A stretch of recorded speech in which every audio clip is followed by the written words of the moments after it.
Le roman de Renard, 10e aventure.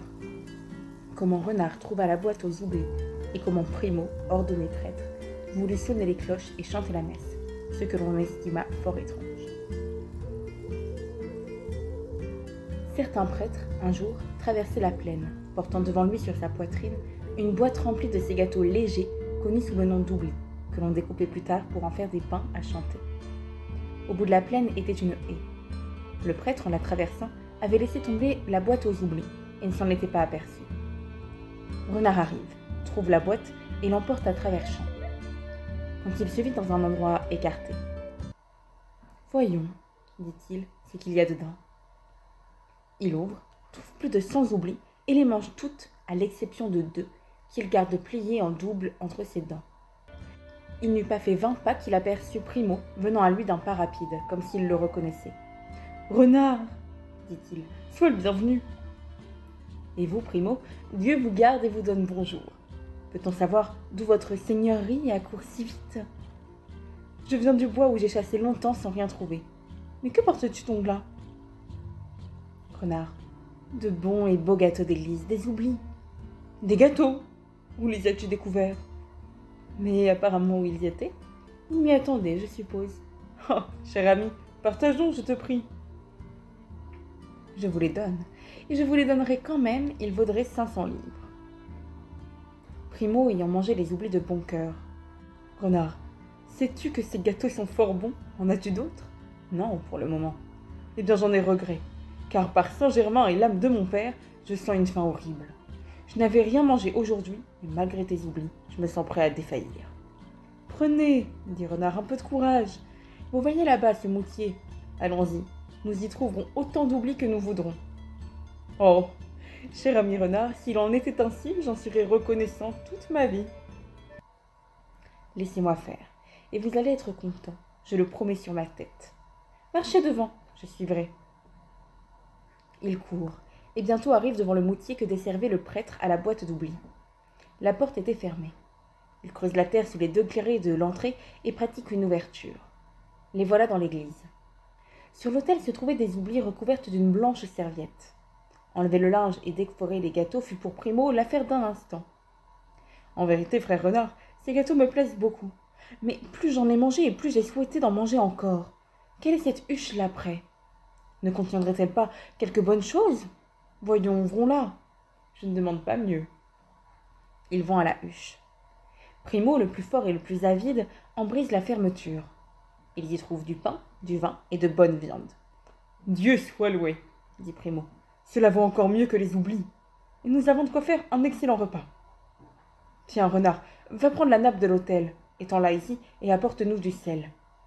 L'honnête homme que ce prêtre pour avoir si bien garni la huche. Voilà tout préparé. Mangeons ce que Dieu nous envoie. » Parlant ainsi, Primo tirait les provisions.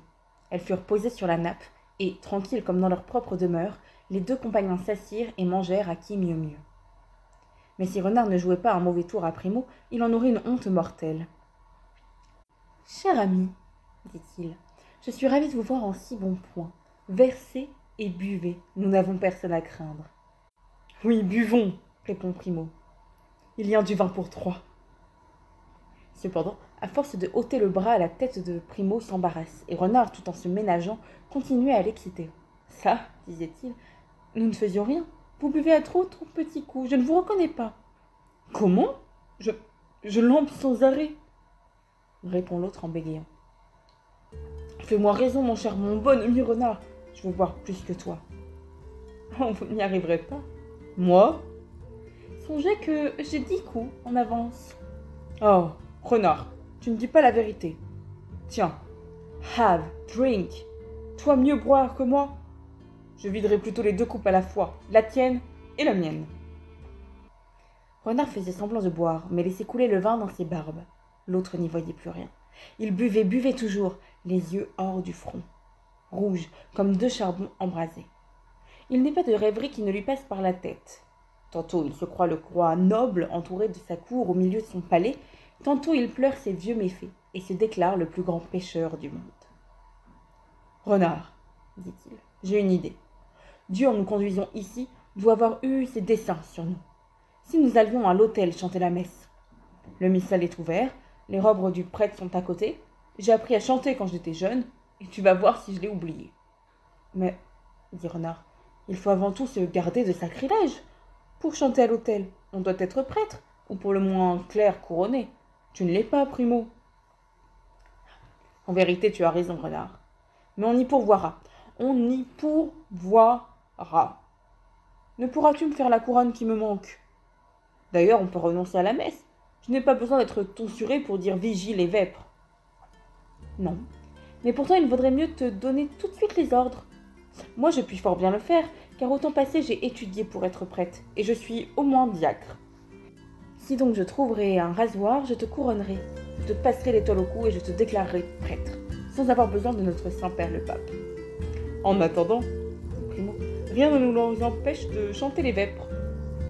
Les deux amis avancent vers l'autel.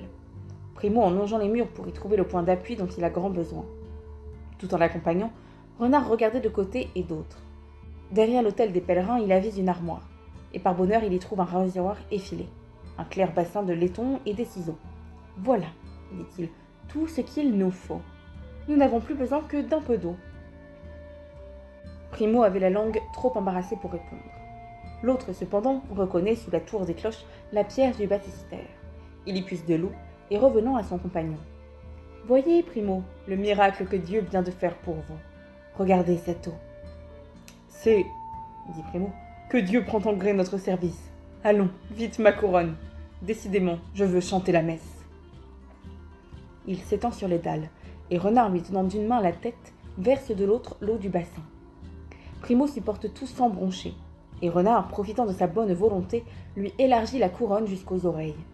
Est-je ton sûr maintenant? Oui, tu peux la sentir toi-même. Me voilà donc vrai prêtre. Allons tout de suite, la messe, commençons. Mais auparavant, il faut sonner les cloches. Laisse-moi faire. Il va aux cloches, saisit les cordes et se met à sonner à glas et à carillon.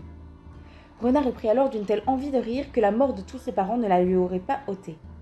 Il se cache comme il peut sous les barbes de son manteau et crie « Bon, plus fort, toujours plus fort. Je crois qu'il n'y a pas un clerc, un marguillier capable de mieux sonner. » Mais il faut prendre les deux cordes ensemble, les clochettes ne font pas leur office. Est-ce mieux comme cela? Oui. Maintenant à l'autel. Je vous aider à passer l'aube et l'amuse, la ceinture, le fanon et l'étole. Puis entre ses dents. Oh, comme il chantera tout à l'heure autrement. Comme on va lui caresser d'une autre façon les côtes. Primo, la chasuble sur le dos, monte à l'autel, ouvre le missel, tourne et retourne les feuillets. Il pousse des hurlements qu'il regarde comme autant de traits mélodieux. Cependant, Renard, croyant le moment arrivé de déguerpir, se coule sous la porte par le trou qu'il avait pratiqué, rejette la terre qu'il en avait enlevée, ferme l'ouverture et laisse Primo braire et hurler tout à son aise. Or, comme on le pense bien, le son des cloches arrive au presbytère. Le prêtre, étonné, saute à bain de son lit, approche du feu la chandelle qu'il allume, appelle Gilles, son clerc, son chapelain et sa femme, se munit d'un levier, prend la clé du moutier, ouvre la porte et s'avance avec inquiétude. La dame s'arme d'un pilon, le chapelain d'un fouet et le clerc d'une massue qui lui donne quelque chose de l'air et de la démarche d'un énorme limaçon. Le prêtre fut le premier à distinguer devant l'autel d'où partaient les cris. Un personnage tonsuré, enchasublé, dont il ne peut reconnaître les traits. Il recule, il revient à plusieurs reprises. Enfin, il s'imagine avoir affaire au diable et se sent pris d'une telle épouvante qu'il en perd connaissance. La prêtresse pousse les hauts cris, et le clerc se sauve dans la ville en criant de toutes ses forces « Alarme, alarme! Les diables sont entrés dans le moutier, ils ont tué monsieur le curé, et nous avons eu grand-peine à nous sauver. » Les vilains réveillés en sursaut se lèvent, s'habillent, et tous se portent vers le moutier. Il fallait les voir alors. L'un a endossé son haubert de cuir, l'autre a coiffé son vieux chapeau de fer enfumé. Celui-ci a tiré du fumier sa fourche encore humide. Celui-là s'est fait accompagner de ses chiens. D'autres brandissent des épées rouillées, dressent des bâtons, des fléaux, agitent des haches, des massues. Tous, enfin, se préparent à lutter rien que contre les diables d'enfer. Le prêtre était revenu à lui. « Oui, mes enfants, leur dit-il, le diable est dans l'église. Il faut lui courir dessus. » Le bruit de la foule interrompt la messe de Primo. Il se retourne, s'étonne, la peur le prend et le déguirise. Il court au trou. Il était fermé. Il revient à l'hôtel et il vient, de plus en plus effrayé. Le prêtre, lui voyant l'oreille basse, le frappe de son levier. Furieux, Primo se jette sur l'agresseur et l'aurait mis en pièces si les vilains lui en avaient laissé le temps. Tous alors le huent, le daubent, lui brisent les reins, lui enlèvent la moitié de l'échine. Le pauvre Primo fait alors un suprême effort. Il mesure des yeux une fenêtre ouverte, fait un élan, l'atteint du premier saut et s'échappe enfin de l'église.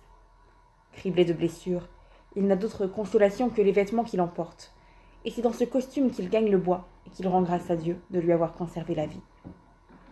Maudit soit le Prouvaire, il me paiera cher un autre jour tous les coups que j'ai reçus. Je jure, ma femme, de ne rien laisser ici, ni vache ni brebis. S'il a demain à chanter messe, qu'il cherche celui qui rapportera son étole et son aumus. Il faudra qu'il emprunte pour l'office la jupe de la prêtresse et qu'il fasse une aube de sa grimpe. Mais Renard, qu'est-il devenu? C'est lui pourtant qui me conduisit au moutier et qui m'a laissé, après m'avoir mis dans l'embarras.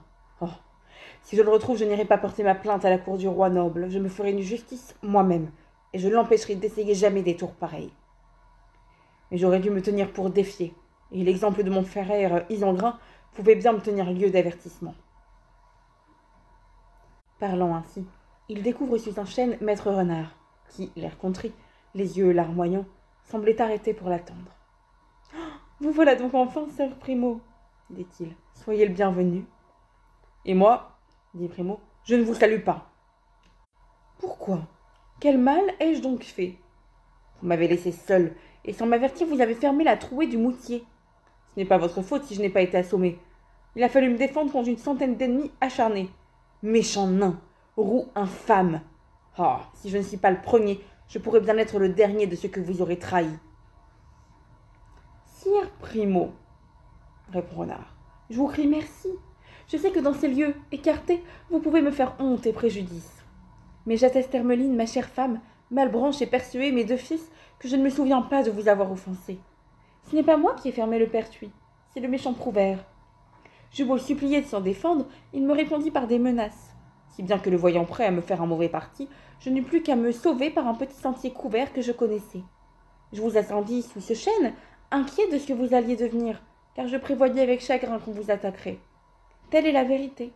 Je sanglotais encore au moment où vous êtes arrivés. Ces paroles firent tomber la colère de Primo. Allons, Renard, je veux bien vous croire, et ne gardez de rancune que contre le Prouvaire dont j'emporte au moins, comme vous voyez, l'aube, l'aumus, la chasuble, le fanon et la ceinture. Il en cherchera d'autres quand il voudra chanter messe à son tour. Or, savez-vous, dit Renard, ce qu'il y aurait à faire? Non. Il faudrait demain porter ses vêtements à la foire et les y vendre, fût-ce au Prouvaire lui-même, s'il s'y présente. Voilà qui est bien pensé, dit Primo. Mais d'abord, reposons-nous, car je suis gravement meurtri et harassé. Quand nous aurons bien dormi, nous parlerons de la foire. Nous y porterons les habits, et nous en aurons, j'imagine, un assez bon prix. Je le crois comme vous, répondit Renard. Et qui sait si nous ne trouverons pas moyen de nous venger de ceux qui vous ont tant maltraité, pour vous punir de votre zèle au service du Dieu.